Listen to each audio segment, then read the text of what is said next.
Assalamualaikum warahmatullahi wabarakatuh.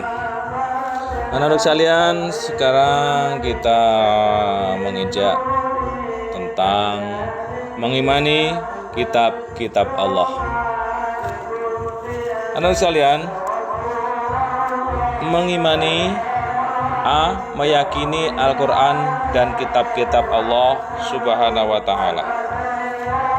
Menurut bahasa, kitab artinya tulisan, buku atau ketetapan. Kitab merupakan kumpulan wahyu Allah Subhanahu wa ta'ala yang disampaikan kepada Nabi dan Rasul agar diajarkan kepada manusia sebagai petunjuk dan pedoman dalam menjalani kehidupan di dunia untuk memperoleh kebahagiaan di dunia dan akhirat. Sebagai seorang mukmin, kita wajib mengimani kitab-kitab Allah Subhanahu wa ta'ala yang telah diturunkan kepada para utusannya. Beriman kepada kitab-kitab Allah Subhanahu wa ta'ala merupakan rukun iman ketiga. Iman kepada kitab-kitab Allah Subhanahu wa ta'ala artinya mempercayai dengan penuh keyakinan bahwa Allah Subhanahu wa ta'ala telah menurunkan wahyunya kepada para rasul berupa kitab-kitab sebagai pedoman hidup bagi dirinya dan umatnya. Kitab-kitab Allah Subhanahu wa ta'ala merupakan anugerah bagi manusia, anak-anak. Sebab dengan akal dan pikirannya manusia dapat mengkaji ilmu pengetahuan yang ada di dalamnya. Dengan ilmu tersebut manusia dapat membedakan antara yang hak dan yang batil. Kitab-kitab Allah Subhanahu wa ta'ala memberikan petunjuk keselamatan kepada manusia. Allah Subhanahu wa ta'ala memberikan penerangan jalan yang lurus bagi manusia yang tidak memiliki tujuan. Di dalam Al-Quran disebutkan bahwa ada 4 kitab Allah Subhanahu wa ta'ala yang diturunkan kepada nabinya. Setiap muslim wajib mengimani keempat kitab suci tersebut. Keempat kitab tersebut berisi ajaran pokok yang sama, yaitu ajaran mengesahkan Allah Subhanahu wa ta'ala. Yang berbeda hanyalah dalam hal syariat yang disesuaikan dengan zaman dan keadaan umat pada waktu itu. Hal ini yang menjadi sebab perbedaan dalam cara mengimani kitab-kitab Allah Subhanahu wa ta'ala. Kitab Allah Subhanahu wa ta'ala yang diturunkan kepada nabinya antara lain, yang pertama kitab Taurat. Taurat merupakan kitab yang diturunkan oleh Allah Subhanahu wa ta'ala kepada Nabi Musa alaihissalam untuk dijadikan petunjuk dan bimbingan baginya dan umatnya, yaitu kaum Bani Israel, agar mereka berada dalam jalan kebenaran. Sebagaimana firman Allah Subhanahu wa ta'ala, Bismillahirrahmanirrahim, walaqad atayna Musal kitaba la'allakum yahtadun. Artinya, sungguh kami benar-benar telah menganugerahkan kitab Taurat kepada Musa agar mereka, kaum Bani Israel, mendapat petunjuk. Quran Surat Al-Mu'minun ayat 49. Kitab Taurat diturunkan sekitar abad 12 sebelum Masehi dengan bahasa Ibrani. Kitab Taurat diturunkan secara langsung kepada Nabi Musa alaihissalam di Bukit Tursina atau Bukit Sinai. Kitab Taurat diturunkan untuk meyakinkan kepada Bani Israel bahwa Allah Subhanahu wa ta'ala itu ada dan Maha Esa. Kedua, anak, kitab Zabur. Kitab Zabur merupakan kitab suci yang diberikan kepada Nabi Daud alaihissalam untuk kaum Bani Israel. Kitab ini menjadi tambahan bagi kaum Bani Israel selain kitab apa? Taurat yang menjadi pegangan utama. Kitab Zabur ditulis dalam bahasa Qibti sebagaimana firman Allah Subhanahu wa ta'ala, Bismillahirrahmanirrahim, wa rabbuka a'lamu biman fis samawati wal ard wa laqad faddalna ba'dan nabiyyina 'ala ba'din wa ataina Dawuda zabura. Artinya, Tuhanmu lebih mengetahui siapa yang di langit dan di bumi. Sungguh kami telah melebihkan sebagian nabi-nabi atas sebagian yang lain, dan kami menganugerahkan Zabur kepada Daud. Quran Surat Al-Isra ayat 55. Yang ketiga, kitab Injil. Injil adalah kitab yang diturunkan kepada Nabi Isa alaihissalam sebagai pedoman dan petunjuk bagi kaum Nabi Isa alaihissalam, yaitu kaum Nasrani. Pada awalnya kitab Injil ditulis menggunakan bahasa Suryani, sebagaimana firman Allah Subhanahu wa taala, "Nazzala 'alaikal kitaba bil haqqi musaddiqan lima baina yadayhi wa anzalna at-taurata wal Injil." Artinya, dia Isa berkata, "Sesungguhnya aku hamba Allah. Dia akan memberiku kitab Injil dan menjadikan aku seorang nabi." Quran Surat Maryam ayat 30. Anak sekalian, yang keempat, kitab Al-Quran. Al-Quran merupakan kitab suci terakhir yang diturunkan kepada Nabi Muhammad SAW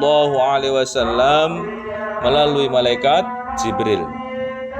Berbeda dengan kitab-kitab sebelumnya, kitab suci Al-Quran diturunkan untuk seluruh umat manusia. Kitab suci Al-Quran diturunkan Allah Subhanahu wa taala sebagai penyempurna dan membenarkan kitab-kitab sebelumnya. Allah Subhanahu wa taala berfirman, Bismillahirrahmanirrahim, "Wa in kuntum fi raibin mimma nazzalna 'ala 'abdina fa'tu bi suratin min mithlihi wad'u syuhada'akum min dunillahi in kuntum shadiqin." Artinya, dia menurunkan kepadamu Muhammad kitab Al-Quran dengan hak, membenarkan kitab-kitab sebelumnya, serta telah menurunkan Taurat dan Injil.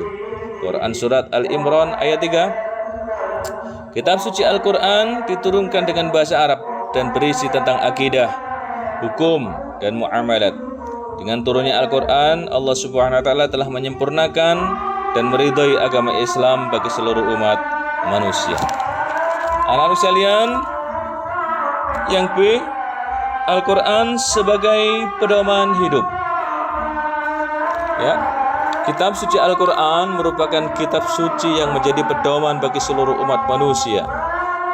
Secara bahasa, Al-Quran artinya bacaan. Sedangkan menurut istilah, Al-Quran adalah kalam Allah Subhanahu wa taala yang diturunkan kepada Nabi Muhammad SAW sebagai mukjizat, dan bagi yang membacanya merupakan ibadah. Dinamakan Al-Quran karena merupakan kitab suci yang wajib dibaca, dipelajari, dan merupakan ajaran-ajaran wahyu terbaik. Al-Quran memiliki banyak nama, antara lain Al-Kitab, Az-Zikra, peringatan, Al-Huda, petunjuk, dan Kalamullah atau firman Allah. Al-Quran menjadi sumber hukum yang pertama dan utama dalam kehidupan umat Islam. Sebagai kitab yang paling sempurna, isi Al-Quran paling lengkap memuat tuntunan dalam persoalan-persoalan akidah, akhlak, syariah, dan budi pekerti. Ada beberapa berikut isi kandungan pokok Al-Quran. Yang pertama, akidah atau tauhid, ya. Artinya, Al-Quran menanamkan keyakinan terhadap keesaan Allah Subhanahu wa ta'ala dan keyakinan terhadap ciptaan-ciptaan Allah Subhanahu wa ta'ala. Ya. Yang kedua, ibadah. Artinya, Al-Quran mengajarkan manusia tentang cara beribadah dalam menggapai ridha Allah Subhanahu wa ta'ala, baik ibadah mahdah maupun ibadah ghair mahdah. Yang ketiga, akhlak. Artinya, Al-Quran berisi petunjuk bagi manusia dalam berakhlak mulia, baik akhlak kepada Allah Subhanahu wa ta'ala maupun kepada sesama manusia dan lingkungan sekitarnya. Yang keempat, muamalah. Artinya, Al-Quran mengatur hubungan manusia dengan sesamanya. Yang kelima, tarikh, artinya Al-Quran menceritakan kejadian-kejadian nyata yang dialami para nabi dan rasul dan orang-orang yang terdahulu, baik yang soleh maupun ingkar, sebagai bukti dan pembelajaran umat manusia. Anak sekalian, selain isi kandungan pokok di atas, Al-Quran juga mengatur hubungan manusia dengan Allah, hubungan sesama manusia dengan manusia, dan lingkungan hidup. Al-Quran juga disebut sebagai kitab suci karena terjaga kemurnian isinya hingga akhir zaman dan menjadi pedoman hidup seluruh umat manusia. Tidak ada satupun yang mampu mengubah Al-Quran walaupun hanya satu huruf atau satu harokat. Sebagaimana firman Allah Subhanahu wa ta'ala, Bismillahirrahmanirrahim, wa in kuntum fi raibin mimma nazzalna ala 'abdina fa'tu bi suratin min mithlih wad'u syuhada'akum min dunillahi in kuntum shadiqin. Artinya, jika kamu tetap dalam keraguan tentang apa Al-Quran yang kami turunkan kepada hamba kami Muhammad sallallahu alaihi wasallam, buatlah satu surah yang semisal dengannya dan ajaklah penolong-penolongmu selain Allah jika kamu orang-orang yang benar. Quran Surat Al-Baqarah ayat 23. Jadi Allah Subhanahu wa ta'ala menjaga keaslian Al-Quran dengan cara menakdirkan sebagian hamba-hambanya mampu menghafal Al-Quran dengan ketulusan hati tanpa mengharapkan imbalan dan penghargaan dari sesama manusia. Hanya dengan harap ridha Allah Subhanahu wa ta'ala, mereka menyisihkan sebagian umurnya untuk menghafal Al-Quran sebagai pedoman hidupnya. Al-Quran memiliki keutamaan dan keistimewaan dibanding kitab-kitab sebelumnya. Selain keistimewaan pada isi yang tidak pernah berubah, Al-Quran juga memiliki keistimewaan sebagai berikut. Yang pertama, Al-Quran adalah kitab yang paling sempurna dan menyempurnakan kitab-kitab sebelumnya, berlaku sepanjang masa yang dijamin kemurniaannya oleh Allah Subhanahu wa ta'ala. Yang kedua, Al-Quran merupakan sumber segala ilmu pengetahuan. Hal tersebut telah dibuktikan oleh para ilmuwan seperti ilmu astronomi, pertanian, kelautan, dan lain sebagainya. Yang ketiga, Al-Quran mengandung berbagai macam persoalan hukum yang selalu relevan sepanjang zaman. Keempat, anak-anak, Al-Quran menjanjikan orang-orang yang mampu menguasai ilmu yang terkandung dalam Al-Quran akan diangkat derajatnya oleh Allah Subhanahu wa ta'ala. Anak sekalian, selanjutnya C, perilaku mulia, iman kepada kitab-kitab Allah. Iman merupakan kepercayaan, merupakan kepercayaan yang teguh dan disertai dengan kepatuhan. Tanda-tanda adanya keimanan pada kitab-kitab Allah Subhanahu wa ta'ala adalah mengerjakan apa yang dikehendaki oleh kitab-kitab Allah Subhanahu wa ta'ala. Yang pertama, perilaku beriman kepada kitab-kitab Allah Subhanahu wa ta'ala. Pernyataan iman seseorang kepada Allah Subhanahu wa ta'ala yang tidak diikuti dengan keyakinan adanya kitab-kitab Allah Subhanahu wa ta'ala sama saja mengingkarinya. Setiap muslim wajib beriman kepada keempat kitab suci yang telah diturunkan Allah Subhanahu wa ta'ala tanpa membeda-bedakan satu dengan yang lainnya. Iman kepada kitab-kitab Allah Subhanahu wa ta'ala dapat dilakukan dengan beberapa cara berikut. A. Beriman kepada kitab-kitab sebelum Al-Quran. Kitab-kitab yang diturunkan sebelum Al-Quran yaitu kitab Taurat, kitab Zabur, kitab Injil. Cara beriman kepada kitab-kitab tersebut adalah dengan meyakini kebenaran isinya, karena semua itu datangnya dari Allah Subhanahu wa ta'ala. B. Beriman kepada Al-Quran. Keimanan terhadap Al-Quran dapat ditunjukkan dengan menerapkan perilaku berikut. Yang pertama, meyakini dan mempercayai bahwa Al-Quran itu benar-benar wahyu Allah yang diberikan kepada Nabi Muhammad SAW dan bukan hasil karya manusia. Kedua, meyakini dan mempercayai akan kebenaran semua isi Al-Quran dan tidak mengingkarinya meskipun sepotong ayat pun. Yang ketiga, mempelajari, memahami, dan menghayati isi kandungan Al-Quran. Yang keempat, mengamalkan ajaran Al-Quran dalam kehidupan sehari-hari. Oke, lanjut. Yang kedua, fungsi beriman pada kitab-kitab Allah Subhanahu wa Ta'ala. Fungsi iman kepada kitab-kitab Allah Subhanahu wa Ta'ala. Fungsi beriman pada kitab-kitab Allah Subhanahu wa Ta'ala adalah sebagai berikut. A. Menjadikan pedoman hidup dan penengah konflik. Dzalika bi anna Allah nazzala al-kitaba bil haqq wa innal ladzina ikhtalafu fil kitabi lafi shiqaqin ba'id. Artinya, yang demikian itu disebabkan Allah Subhanahu wa Ta'ala telah menurunkan kitab suci dengan hak. Sesungguhnya orang-orang yang berselisih paham tentang kebenaran kitab suci itu benar-benar dalam perpecahan yang jauh. B. Meningkatkan kualitas kehidupan pribadi. Kitab-kitab Allah Subhanahu wa Ta'ala mengajarkan manusia dalam memperoleh kebahagiaan dunia dan akhirat. Walladzina yu'minuna bima unzila ilaika wa ma unzila min qablik wa bil akhirati hum yuqinun. Ulaika ala hudan min rabbihim wa ulaika humul muflihun. Artinya, dan mereka yang beriman pada Al-Quran yang diturunkan kepadamu Nabi Muhammad dan kitab-kitab suci yang telah diturunkan sebelum engkau, dan mereka yakin akan adanya akhirat. Mereka yang mendapat petunjuk dari Tuhannya, dan mereka itulah orang-orang yang beruntung. C. Membangun kehidupan bermasyarakat. D. Menjalin kerukunan dalam hidup berbangsa dan bernegara.